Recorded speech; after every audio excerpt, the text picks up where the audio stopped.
अरे सेवा गुरु मार देलन मातिया हो हमरा लेखल दूरा गातिया सेवा गुरु मार देलन मातिया हो हमरा लेखल अरे लेखल दूरा गातिया हो लेखल दूरा गातिया हो लेखल अरे सेवा गुरु मार देलन मातिया हो हमरा लेखल अरे कंगारा चोने चोने महाला बना वाले कंगारा चोने चोने महाला अरे कोठवा के मालिकवा हमर बेटावा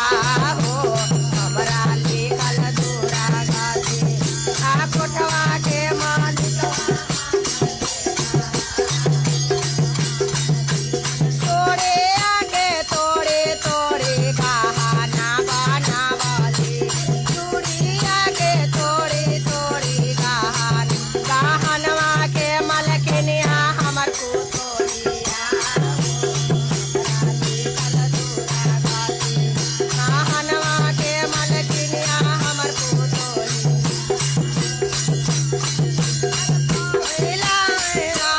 जोड़े बाइकावा मेरा काली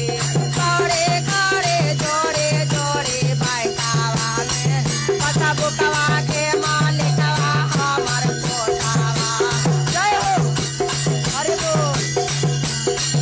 एटीएमवा के मालिकवा हमर कोठावा हो लेखल दूरा गाते आ सेवा गुरु मार देलन मातिया